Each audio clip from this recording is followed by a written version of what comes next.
Welcome to Top Shelf Men. I'm Reese. Today, we're going to talk about a red flag that when this red flag is presented to you, I recommend you start making your plans to get away from the woman you're with. And actually, you shouldn't get away, you should run. And that red flag starts with a simple request, which is, you need to make better friends. Either I don't like your friends, or your friends are not quite at your level. You need to make friends that are at your level. And then, if you start listening to these requests and you start doing as she's asking you to for the embetterment of you, she will start increasing those requests. For example, oh, you should dress better. You need to dress with some button shirts. Your t-shirts, they're too casual, and you're handsome. You need to show that off better. And those small requests will start to slowly get bigger as you keep agreeing to do what she says. Then it's, oh, your job, you haven't been promoted. It's not good enough for you. You either need to go back to school so you can learn a new skill, and then you can apply for a better job, a higher paying job. And then slowly but surely, as you keep agreeing to do these things for the embetterment of you because she loves you and you're in a partnership and all she wants is what's good for you, she will slowly start increasing the requests until she turns you into something that you were not initially. And then when you become the perfect little beta for her, suddenly she'll decide, oh, I'm not as attracted to him. I think we've grown apart. And then she'll start looking to monkey branch to the next guy. So when you start to hear these requests, you better start making your plans to either put your foot down or run. But before that, do me a favor, leave a like and subscribe to help this channel grow. If you know of someone that could benefit from the message in this video, please share with them. That will help the Top Shelf Men community grow. And with that, I'll be able to dedicate more of my time for the community and for making new videos. Now, back on topic. So I've noticed that this is a particular characteristic on women that have been around longer, that have been on the banana carousel for a much longer time. And at this point, they're ready to settle down now. And they're ready to settle down with their beta. But they don't want to play the field anymore because they've had their fill of that. So they want to find a guy that's attractive enough to them initially. And they, instead of just accepting him who he is for if he's alpha for his alpha self or because he has beta bucks for the beta bucks, they want to mold him into something they want instead of who he is. And this is why high mileage post-wall women are dangerous to any man. Everyone likes to say, oh, you're just hating on them. Let them do what they want. It's a free country. And that's right. They can do whatever they want. But again, now they have to deal with the consequences of that. And that's why these women are dangerous to men. And that's why a lot of the red pill content talks about avoiding these women. Because intrinsically, they're effed up. And then you have to deal with their baggage. Whether you're alpha or not, they will try to destroy you. They will try to destroy who you were to make you who they think they want. When these high mileage women want to tie down their male, they instinctively know that they have to isolate him. They have to isolate him from his friends, from his support circles, from his family. And once he's completely isolated, they can make themselves the center of his world, and then they can consume and destroy him.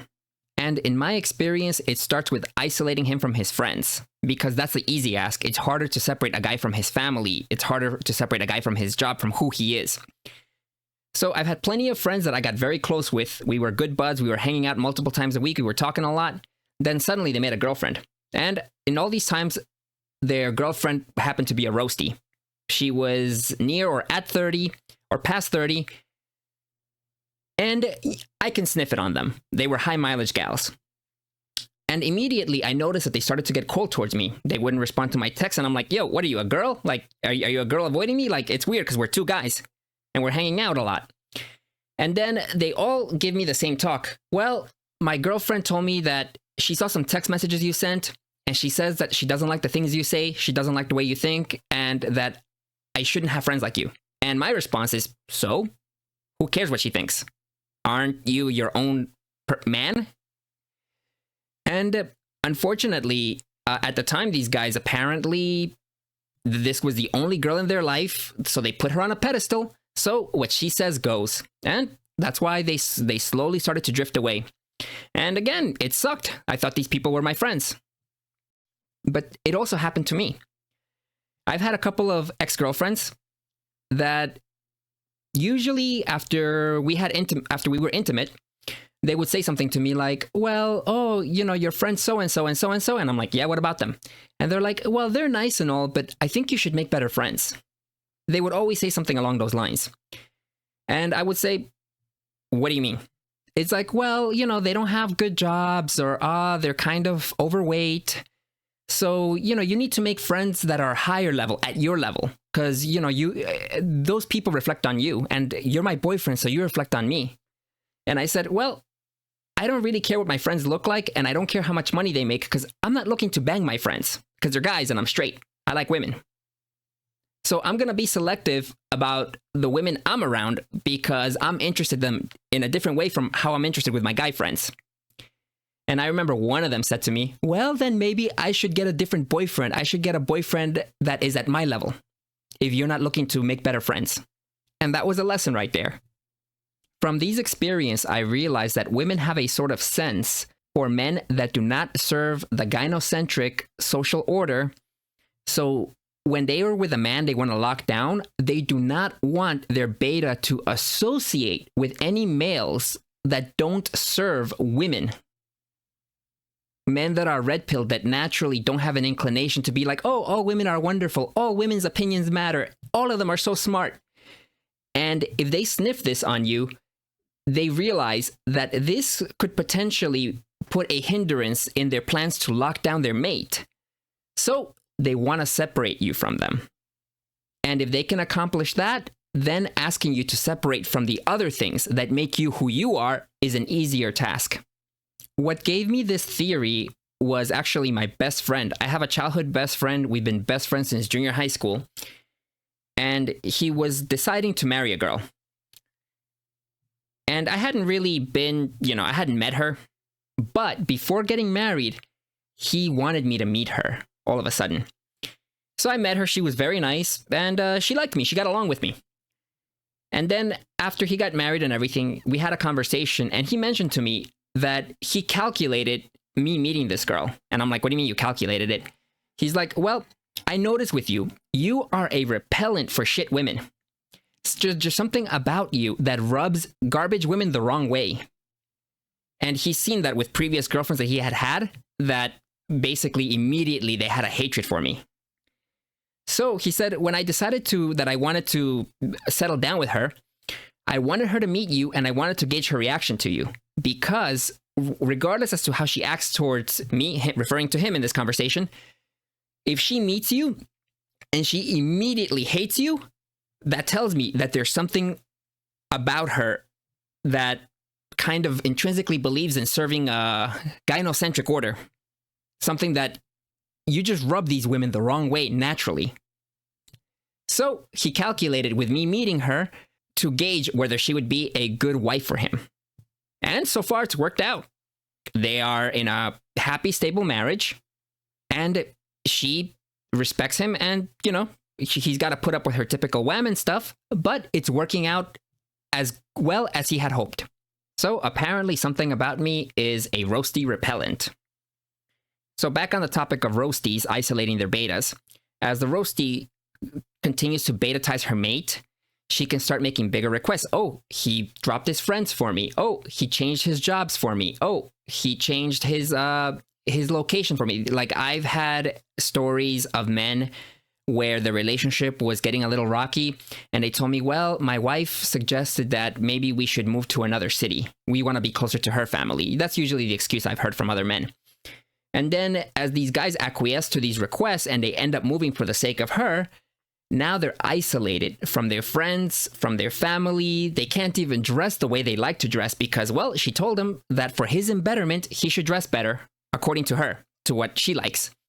And now she has a monopoly on all his attention and all his time as he has been isolated.